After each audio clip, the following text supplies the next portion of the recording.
Expreso Digital, justicia y tecnología en cada sorbo. Les damos la bienvenida a la segunda temporada de Expreso Digital, que es un espacio que hemos dedicado dentro de nuestro programa Administrando Justicia Podcast, en este tema dedicado a la transformación digital de la rama judicial. Expreso Digital, justicia y tecnología en cada sorbo, es un proyecto liderado por el Consejo Superior de la Judicatura con el apoyo de la Unidad de Transformación Digital de la Rama Judicial y de la Oficina de Comunicaciones, en un esfuerzo por innovar y por presentarles a ustedes temas de interés en esta materia de transformación judicial, tratando de revolucionar nuestros métodos de trabajo, tratando de presentar la información de una forma diferente y más cercana a nuestros oyentes. En este capítulo, que hemos denominado Inteligencia Artificial en Colombia, Política Pública, Derechos Humanos y Administración de Justicia, vamos a explorar cómo es que Colombia está abordando los retos operativos de la inteligencia artificial en el marco de la política de nuestro nuevo COMPES, del COMPES 4144, que fue aprobado hace 3 meses, exactamente el pasado 14 de febrero. Y junto con esa política nacional vamos a analizar con nuestros expertos invitados cómo es que ese marco de la política nacional está encajando con la política de inteligencia artificial en la rama judicial y con las apuestas que desde el Consejo Superior de la Judicatura incorporamos en el acuerdo 12243 de 2024, a través del cual adoptamos unos lineamientos para el uso ético, serio y responsable de la inteligencia artificial, en concreto en la rama judicial acá en Colombia.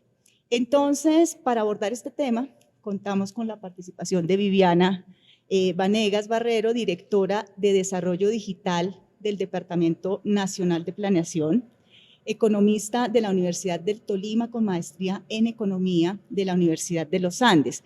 Viviana ha liderado iniciativas muy importantes, muy claves en la política nacional de inteligencia artificial, específicamente en este COMPES al que nos vamos a referir hoy, que es la Estrategia Nacional Digital 2023-2026, también el Plan Nacional de Desarrollo, Colombia Potencia Mundial de la Vida, y así también el Índice de Pobreza Digital y la Canasta Básica TIC para Colombia.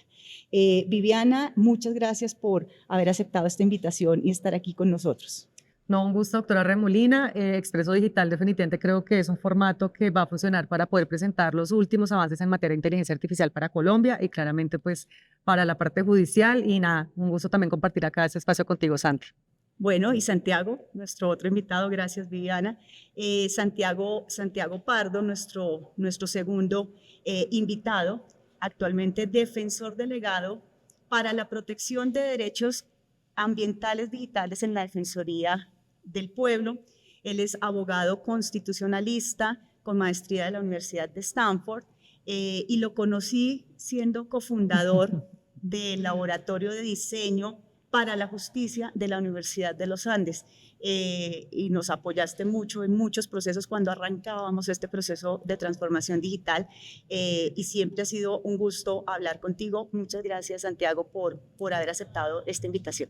Estimada Diana, encantado de estar acá con Vivi también. Para mí es muy placentero poder compartir este espacio de nuevas narrativas digitales que muestran también la capacidad innovadora del sistema judicial y del Consejo Superior de la Judicatura. Y como hablábamos acá antes de empezar el programa, creo que trascender estos formatos de podcast son un ejemplo de los esfuerzos del Consejo Superior de la Judicatura por implementar políticas públicas centradas en las personas y centradas en las necesidades y en los gustos de los ciudadanos y las ciudadanas. Y entonces realmente es un placer poder apoyar y compartir este espacio. Muchas gracias. Bueno, pues muchas gracias por estar acá con nosotros, y así como ustedes lo dicen, la verdad es que la rama judicial estamos tratando de ser pioneros en estos temas, lo somos realmente en estos temas, y de hecho Colombia, a través del esfuerzo que hicimos nosotros en el Consejo Superior de la Judicatura, es el primer país que adoptó las guías de la UNESCO para el uso de la inteligencia artificial en los poderes judiciales.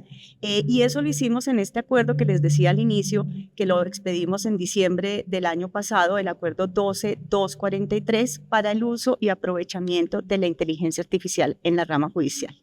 Pero al mismo tiempo que nosotros veníamos trabajando en este acuerdo desde la política nacional, el gobierno toma el liderazgo para construir el que terminó convirtiendo en el COMPES 4144, en donde se generan o se buscan generar las capacidades para la investigación, el desarrollo, la adopción y el aprovechamiento en los mismos términos ético y sostenible de sistemas de inteligencia artificial en Colombia. Un plan grande, Viviana, 6 ejes estratégicos, 106 acciones para implementar, que es en los que nos hemos dedicado a esto de las políticas públicas, pues es un programa bien ambicioso. Me parece valioso en ese ejercicio resaltar algunas coincidencias entre los dos instrumentos. Voy a decir el primero que tiene que ver con algo que señalaba ahora Santiago, y es que estamos tratando de innovar, pero de innovar no solamente en comprar computadores, en comprar la última tecnología, sino también innovar en los procesos de construcción de las políticas públicas. Y este acuerdo de inteligencia artificial, como el COMPES, surgió tras un diálogo amplio, colaborativo, con muchos actores, que es algo novedoso en la política pública. Para los que no están muy metidos en esto, no estamos acá sentados en un escritorio diciendo cómo se hacen las cosas, sino que invitamos a todos los que tienen algo que decir de la academia, de las universidades, de los centros de pensamiento, de las instituciones públicas y de los distintos sectores públicos, y eso creo que es un valor importante tanto de nuestro acuerdo como del COMPES de inteligencia artificial. Pero además, si uno revisa esos ejes estratégicos que tú lideraste allá en esa política pública, advierte que algunos coinciden con las líneas de trabajo que nos hemos marcado nosotros en la rama judicial, como por ejemplo en los temas de gobernanza, de fortalecimiento de la infraestructura tecnológica, de los datos, del talento humano. Digamos que los ejes son realmente muy alineados, y eso es lo que va a habilitar el uso y la adopción de estos sistemas de inteligencia artificial. De hecho, encontramos una acción en este COMPES que está a cargo del Ministerio de Justicia, y nosotros vemos allí algunas oportunidades de articulación que ya estamos mirando, y es una acción que ustedes plantearon con el fin de impulsar la inteligencia artificial para brindar información de rutas de acceso a la justicia. Ese es un proyecto que además, tengo que decirlo, que Natalia Gaona, que está en el equipo, lideró cuando estaba en el Ministerio de Justicia, un proyecto muy bonito para generar información a los ciudadanos sobre estas rutas de acceso a la justicia. Y también vemos una coincidencia en el enfoque de derechos humanos. Sí.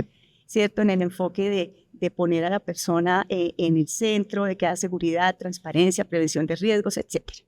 Entonces, como que en estas premisas muy generales, Viviana, yo te quisiera preguntar de qué manera el COMPES que lideraste prevé equilibrar el impulso por ese uso innovador de la inteligencia artificial en el sector público y la protección de los derechos fundamentales, porque el documento aborda un tema muy específico, yo no sé si llamarlo un dilema, que es cómo innovar tecnológicamente sin sacrificar los derechos fundamentales. Viviana, ¿cómo podemos en la práctica lograr esa articulación? Bueno, doctora Remolina, no es sencillo, porque pues cuando estamos hablando ese trade-off entre innovación, pero también estamos hablando de cómo garantizar todavía el tema de derechos humanos.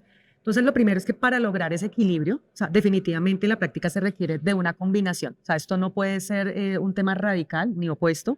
Es una combinación de principios materialmente aplicados, mecanismos regulatorios, gobernanza y acciones concretas. ¿Y esto con qué está en línea? La doctora Remolina creo que lo mencionaste muy bien, y eso está alineado con estándares internacionales y mejores prácticas.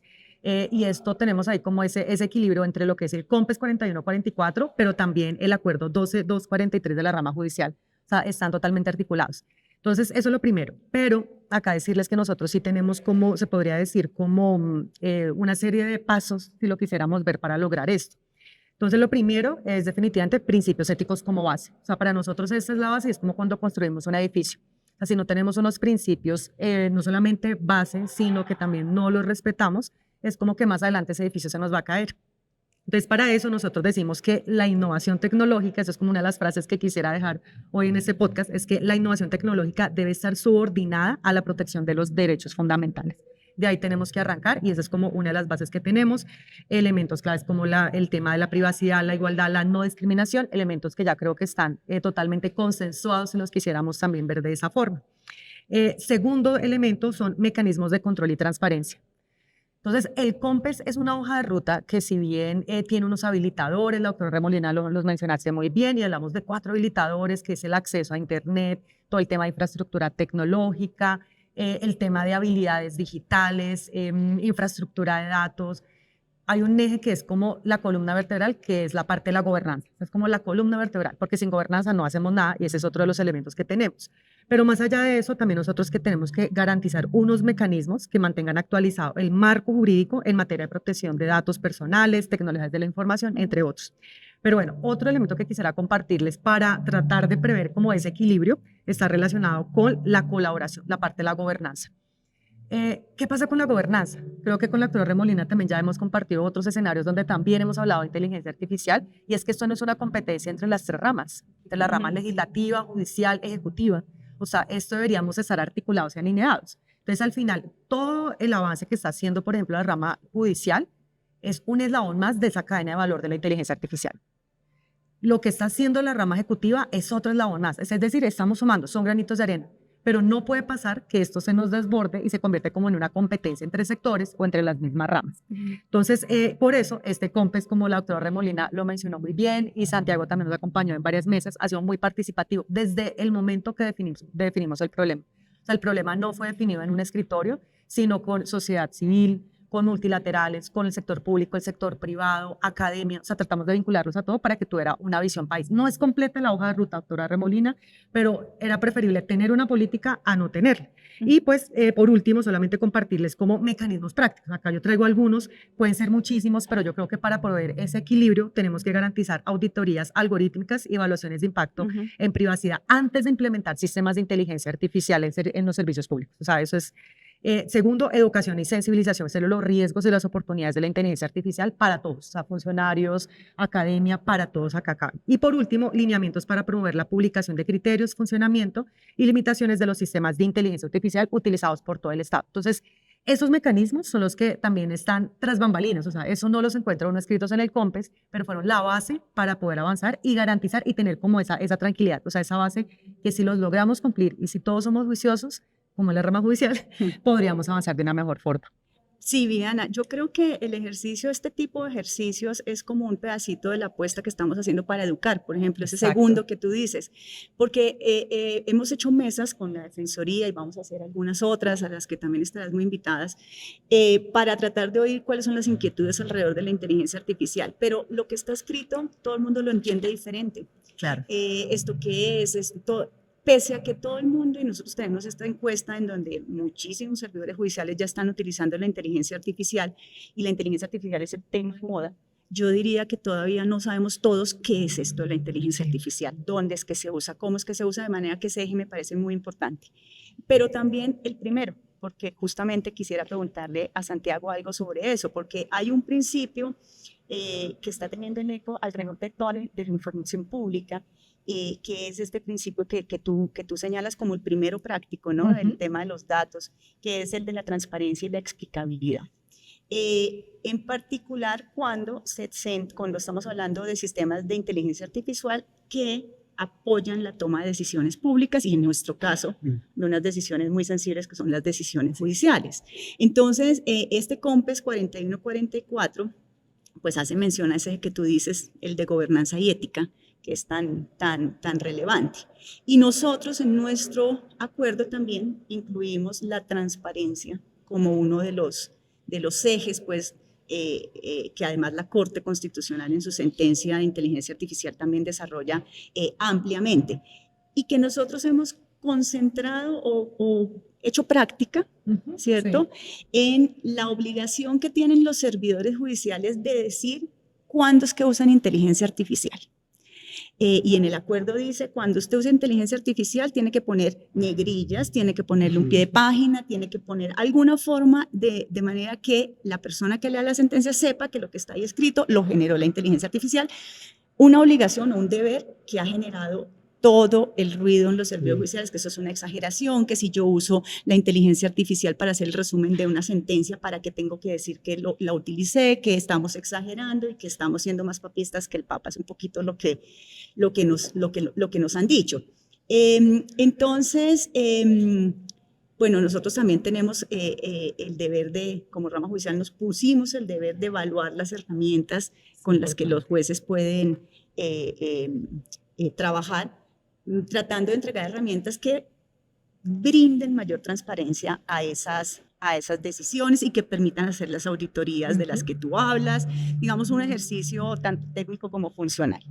Y recientemente, ahí voy llegando a lo que quisiera preguntarle a Santiago, la Corte adopta esa sentencia T067 de febrero 26 de 2025, cuando decide el caso del código fuente de Corunap, esta aplicación que nos tocó en 2020, que se desarrolló con recursos públicos durante la pandemia para saber, pues, o para controlar o para mirar quiénes teníamos COVID y quiénes no.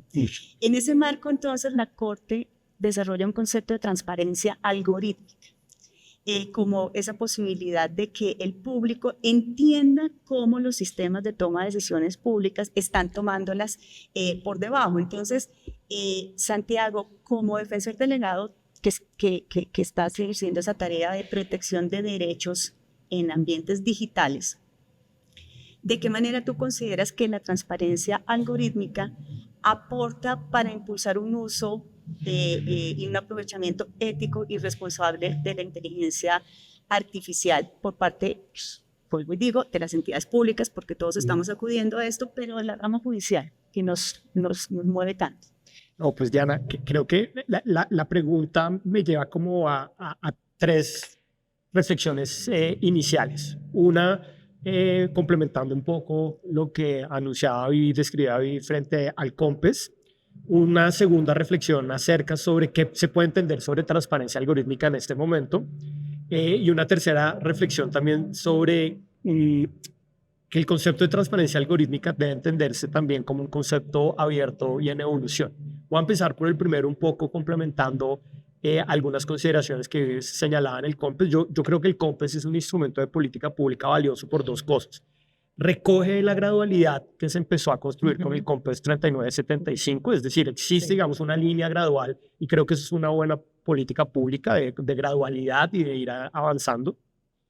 Y la otra virtud es que sin duda tiene tiene 5 capítulos, pero yo considero que hay 2 capítulos articuladores. El primero es el primer capítulo de gobernanza y ética y el segundo de mitigación de riesgos y alfabetización digital. Yo creo que es un COMPES que le apunta a construir alfabetización de estos temas en la ciudadanía y pues, resolver no, pero abarcar problemas también estructurales como la conectividad. Y ahí también más adelante quisiera hablar como sobre este derecho emergente a la conectividad. Por ejemplo, ya se está tratando de justiciabilizar. En Amazonas se presentó una acción popular contra el departamento y contra el ministerio TIC por la falta de conectividad recurrente y estructural en el Amazonas. El segundo punto es lo que se debe entender por transparencia algorítmica. Y acá hay un debate bien interesante que creo que está abierto y desde la Defensoría tenemos algunas posiciones iniciales para construir esta discusión o para orientar esta discusión. La primera es que el Acuerdo 12243 avanza hacia una mirada de transparencia de usabilidad muy importante, y es cuando usted utilice inteligencia artificial, dígalo. Y eso tiene una gran virtud también, y es también romper una cultura orgánica laboral en no solo el sistema judicial, sino que yo diría que trasciende la cultura laboral en Colombia, y es que, y no solo en Colombia, en otros países, que el uso de inteligencia artificial implica pereza, implica desatención, implica usted no está haciendo su trabajo, usted se fue a tomar una cerveza en un partido de la Selección Colombia y le pidió a ChatGPT que resolviera el caso. Sí, sí. Y el hecho de invitar abiertamente a los jueces, a las juezas, a los magistrados y a las magistradas a advertir de manera transparente la usabilidad de estas herramientas, particularmente las de lenguaje generativo, los LLMs, que son los más usados en este momento, yo creo que no solo por los jueces y las jueces, sino por cualquier persona, desde el estudiante de primer semestre de cualquier carrera hasta un magistrado de alta corte, yo creo que lo está usando y eso es positivo. Invita, digamos, a mirar estas herramientas como un nuevo instrumento de trabajo, no para sustituir el trabajo. Y creo que ahí esa invitación es la que más ha costado, en mi opinión, porque todavía hay mucha reticencia a decirle a una persona o un ciudadano, yo usé ChatGPT, porque inmediatamente uno hace un análisis de riesgo y decir, no, pues voy a salir en la W porque me van a decir que construí una sentencia en ChatGPT.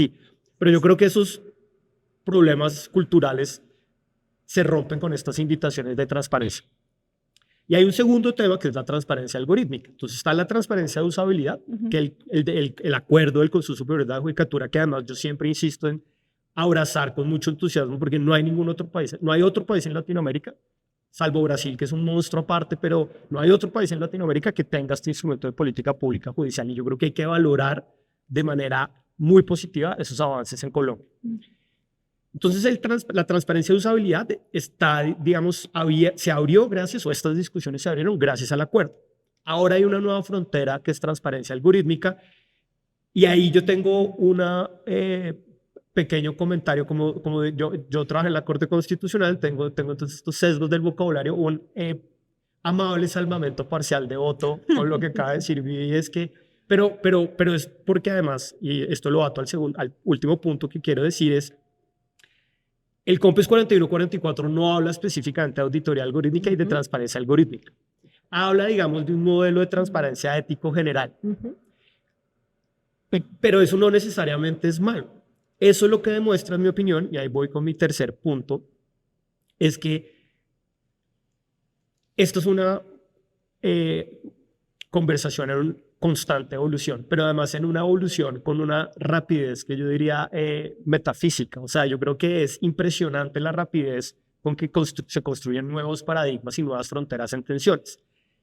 Antes de hablar de esas nuevas fronteras, quiero hablar de la transparencia algorítmica. Básicamente lo que dice la Corte en esa sentencia es que como componente esencial y un núcleo básico del derecho de acceso a la información pública reconocido por una ley estatutaria, es decir, el Congreso de la República reconoció el carácter fundamental de este derecho, la transparencia algorítmica hace parte de ese núcleo esencial. Y que básicamente es la transparencia algorítmica resumida así de una manera muy grande, es la capacidad que tenemos los ciudadanos y las ciudadanas de conocer los algoritmos en los sistemas automatizados de decisión que está utilizando el Estado colombiano para tomar decisiones. Es decir, cómo se construyen esos sistemas automatizados, cuál es el código, qué tipo de código se está usando, qué tipo de instrucciones se están alimentando y se están construyendo a partir de ese código. Y el principio básico es muy interesante, pero también es muy complejo. Y es cada vez más la inteligencia artificial y los sistemas automatizados de información, como por ejemplo Corona App, o sistemas masivos de captura de información como Corona App, tienen una influencia definitiva en el goce efectivo de los derechos fundamentales. Y yo como ciudadano o como ciudadana tengo el derecho de conocer cómo está funcionando ese algoritmo. Eso es, digamos, básicamente la definición que da la Corte. Pero por supuesto, ahí entran en tensión otros derechos, que incluso el COMPES también lo recoge, propiedad intelectual.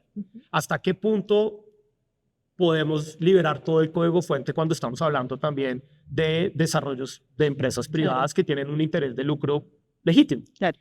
¿Hasta qué punto, por ejemplo, el algoritmo que yo publico es un algoritmo final? Eso no es realmente posible porque constantemente los algoritmos van modificándose. Y eso me lleva ya a un último punto, y es que precisamente esto es una nueva frontera que va a seguir creciendo, y en 6 meses, en 1 año, en 2 años vamos a ver nuevas fronteras. En el 2020, con el decreto 806, en ninguna parte se hablaba de inteligencia artificial. En la ley 2213 del 2022 tampoco. 3 años después, estamos hablando de uso masivo de inteligencia artificial. ¿De qué vamos a hablar en 3 años? Ni me lo quiero imaginar, pero no es ciencia ficción. Y entonces yo creo que ahí hay unas nuevas fronteras que la transparencia algorítmica también está abriendo muy interesantes y que yo estoy seguro que la rama judicial va a tener mucho que decir y el Estado colombiano en general. Gracias, Santiago. Justamente eso que estás diciendo me abre el espacio para lo que te quiero preguntar a continuación. Y es que efectivamente el tema de la regulación pues pareciera que va muy rápido. No así, digamos, la reacción nuestra para las acciones. Mira, fíjate que la sentencia primera de la Corte Constitucional fue el año pasado, como de junio, mayo, junio, no me acuerdo bien, tal vez mayo. Nosotros, con base en esa sentencia, entonces promulgamos el acuerdo en diciembre, el COMPE sale en febrero y justo en febrero la Corte sale con este tema de la transparencia algorítmica. Y me llama la atención porque en la sentencia del año pasado nos dice a nosotros, Consejo Superior de la Judicatura, usted tiene que expedir unos lineamientos sobre uso responsable y ético de la inteligencia artificial. Y en la de febrero de este año nos ordena, le ordena a varias entidades, entre ellas a la Defensoría del Pueblo, que emita unos lineamientos en relación con la transparencia algorítmica. ¿Cómo, Santiago, están ustedes asumiendo ese reto en la Defensoría? Porque la Defensoría es una de las entidades que tiene ese mandato.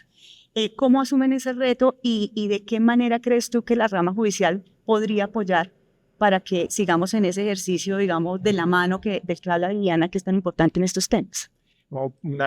Esto es una oportunidad, estimada Diana, muy importante para la Defensoría del Pueblo porque sin duda también ahora nos pone a ya no espectadores desde la comodidad de la tribuna a decir, no, es que al COMPES le faltó esto, no, es que al acuerdo le faltó esto. Es muy fácil desde la comodidad de la tribuna, o como dirían los argentinos, el lunes todos somos Gardel. Entonces, pues es muy fácil, digamos, y nosotros desde la Defensoría del Pueblo reconocemos y protegemos y acompañamos esos esfuerzos tanto del DNF Convivir y tanto del Consejo Superior de la Judicatura liderado por ti, Diana. Y ahora nos toca a nosotros, bueno, construyamos los lineamientos. Y creo que hay que abordarlo con tres actitudes o tres, lo que yo llamaría de temperamentos públicos. El primero, que estos lineamientos tienen que ser autocompositivos, es decir, tienen que invitar a discusiones posteriores, no van a cerrar bajo ninguna circunstancia las discusiones. Segundo, que junto a la Procuraduría, que es otro actor muy importante, estamos construyendo ya unos primeros pasos de lo que sería la estructura, yo la llamaría así, la estructura administrativa de lo que serían los lineamientos. Sería una resolución, será una cartilla de buenas prácticas, sería un documento de investigación que se pudiera, digamos, publicar de manera abierta para que diferentes entidades del Estado, del sector privado, representantes de industrias también las incorporen. Y lo tercero es que nosotros queremos realmente, y en ese camino estamos ya trabajando junto a la Procuraduría y el MINTIC también, que sea realmente un proceso que esté centrado en tres temas. Discusiones pluralistas y diversas, es decir, con diferentes sectores, pero también con una perspectiva regional. Segundo, con una gran énfasis en la simplicidad. No queremos unas guías largas que nadie va a leer, sino que realmente puedan invitar a discusiones posteriores en el sector público. Y tercero, también un proceso de co-creación con otras ramas del poder público. Ahí entonces la rama ejecutiva y la rama judicial son muy importantes, porque la idea es que estas líneas o estos lineamientos o guías éticas generales inviten a discusiones que se puedan aterrizar de manera casi que casuística en diferentes espacios del Estado. Entonces, que las guías sirvan, ¿por qué no para un COMPES? O ¿por qué no para un acuerdo? Y en ese sentido también creo que la Corte hace si uno lee entre líneas, y a mí me gusta como leer entre líneas las sentencias de la Corte, que yo sé que es jugar un poco para leer las hojas del té en una taza, la Corte habla de lineamientos técnicos, no habla de resolución, no habla de decreto, y ahí, digamos, yo creo que la Corte no fue deliberadamente ambigua, es decir, le dio un espacio muy amplio a la discusión de cuál debe ser el instrumento de política pública para estas guías. Y yo creo que eso es también algo interesante que solo vamos a encontrar después de un diálogo multiactor, multirregional, y entendiendo que esto tiene que ser también una aproximación, un poco la cuadratura del círculo, lo suficientemente amplia, pero también que diga algo, pero que diga algo, y que también sirva, digamos, para la casuística de la práctica, que es finalmente lo que queremos poder provocar con esta discusión y con estos lineamientos. Pues ahí estaremos, si ustedes Gracias. nos invitan. Por supuesto, ya están invitados acá oficialmente en este Gracias. podcast. Y nosotros aceptamos formalmente la invitación.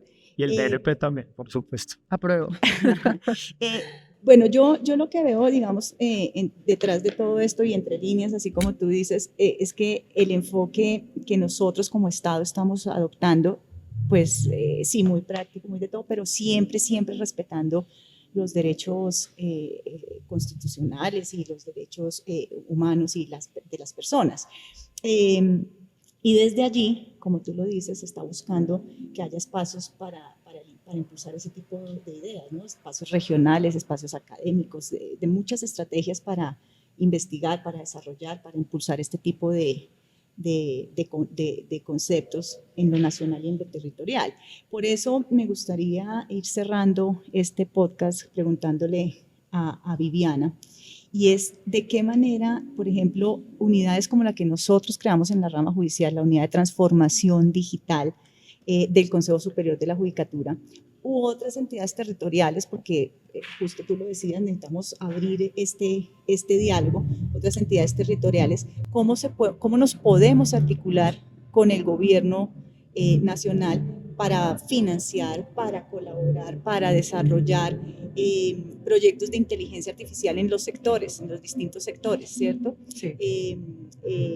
¿Qué prevé la política nacional sobre este tema?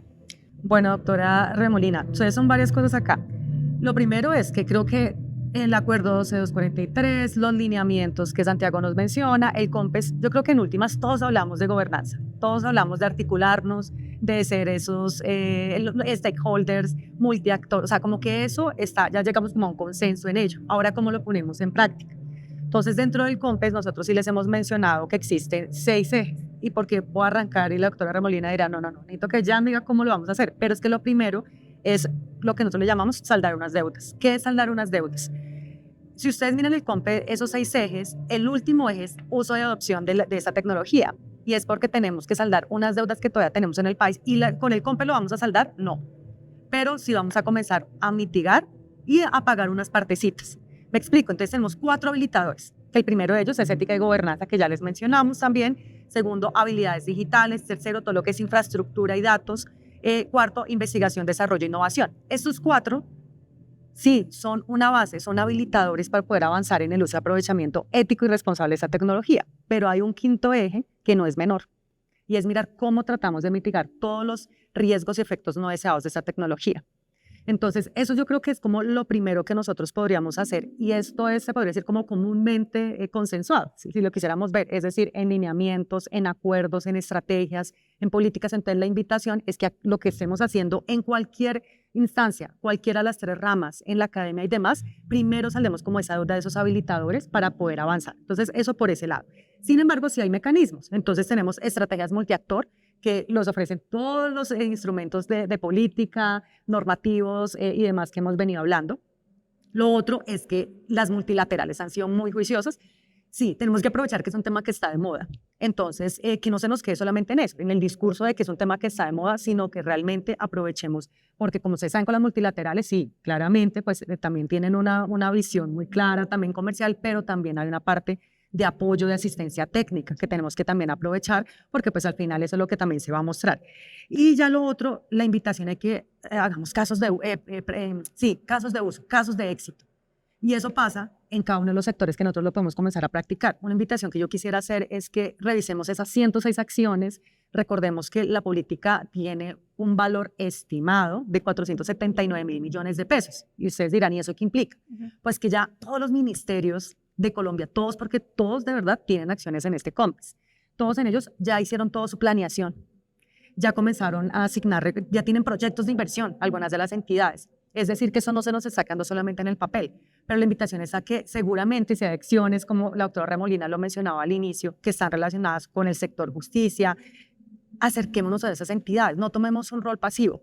Yo quisiera hacer una invitación con esto, porque cuando hablamos de cómo logramos, por ejemplo, que la unidad de transformación digital del Consejo Superior de la Judicatura u otras entidades puedan tener ese acercamiento, es tomando un rol activo.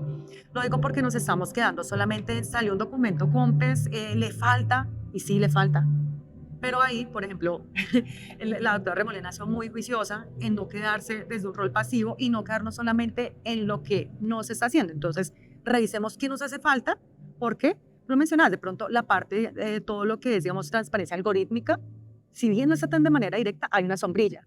Utilicemos esa sombrilla para comenzar a avanzar. Desde la ética y la gobernanza que nos está, por ejemplo, nosotros tenemos una acción que es una de las más importantes, que es definir el modelo de gobernanza. ¿Y eso qué implica? Esa capa estratégica, táctica y operativa. ¿Cómo las entidades de ustedes están manejando la toma de decisiones para hacer uso y aprovechamiento ético y responsable de las entidades? Entonces, no nos quedemos simplemente porque el COMPES es eso, es una hoja de ruta, nos invita a participar, nos invita a mejorar muchísimos procesos, pero también nos invita a mirar cómo hacemos un uso responsable de esta tecnología. Entonces, de verdad, yo insisto en la invitación a que no nos quedemos desde un rol pasivo, no nos quedemos desde un rol solamente crítico, porque nos estamos quedando en eso. Entonces, ¿qué es lo que no está pasando y cómo? Cada uno tenemos la posibilidad de hacerlo, desde la Defensoría del Pueblo, desde el Consejo Superior de la Judicatura, desde el Departamento Nacional de Planeación, Ministerio TIC y otros, de verdad aportar y no quedarnos mal. Hay una realidad, y es que no avanzar, no hacer uso de aprovechamiento de esa tecnología nos genera más desigualdades en un país como Colombia. Entonces, miremos cómo podemos cada uno como aportar para generar como esos espacios multiactor de los que tanto hablamos.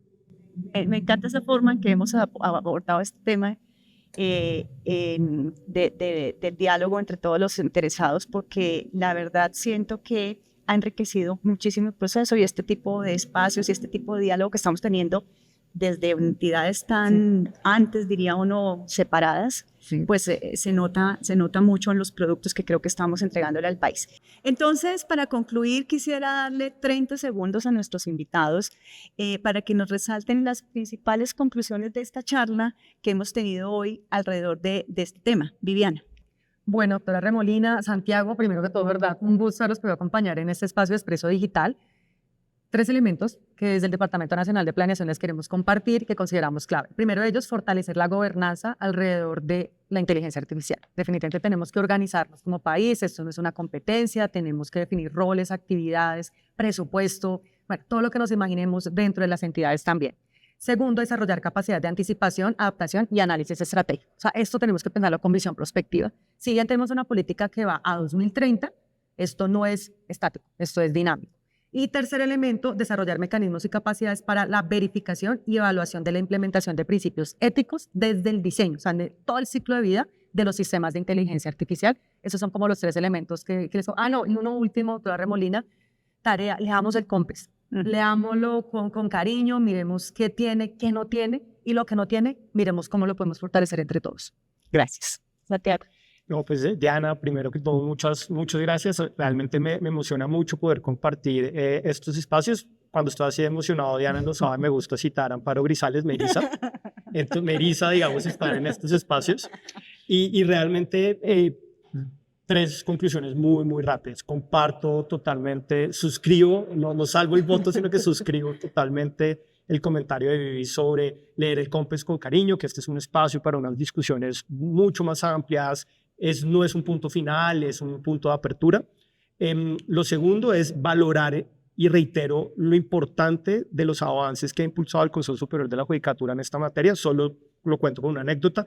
En diciembre sale el acuerdo y hasta ahora la Relatora Especial de las Naciones Unidas para la Independencia de Jueces y Abogadas está recogiendo información para sacar su propio informe sobre el uso de sistemas de inteligencia artificial en el mundo. Y por supuesto, yo estoy convencido que ese informe es un resultado tangible de los esfuerzos del Consejo Superior de la Judicatura. Y ahí en ese informe yo estoy seguro que el Consejo Superior y el sistema judicial colombiano va a ocupar un rol muy importante como una buena práctica de política pública.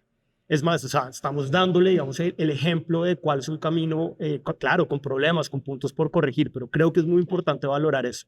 Y lo tercero es que desde la Defensoría del Pueblo creemos, y la señora Defensora del Pueblo ha insistido mucho en construir un discurso de derechos humanos alrededor del uso de la tecnología de los sistemas de inteligencia artificial.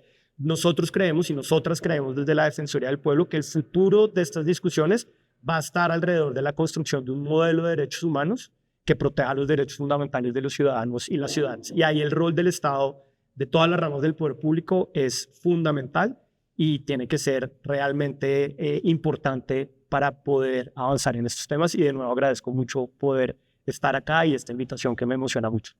Al contrario, gracias a ustedes, Viviana, Santiago, gracias por compartir su experiencia, su saber, sus perspectivas alrededor de este tema. Y a todos ustedes, a nuestra audiencia, gracias por acompañarnos en este Expreso Digital, Justicia y Tecnología en cada sorbo. Les prometemos que en esta segunda temporada vamos a abordar unos temas muy interesantes para que nos sigan viendo en el Expreso, en el Administrando Justicia podcast.com. Ahí podrán ver este capítulo, los de la primera temporada, y ojalá nos sigan visitando en los nuevos capítulos de este año, segunda temporada. Muchas gracias, hasta pronto.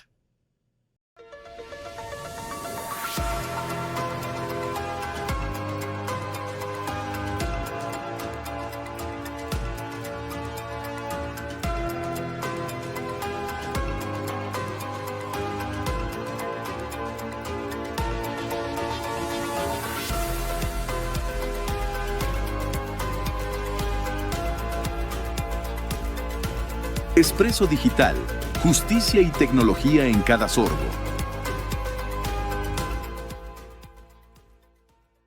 Consejo Superior de la Judicatura, hacia una justicia confiable, digital e incluyente.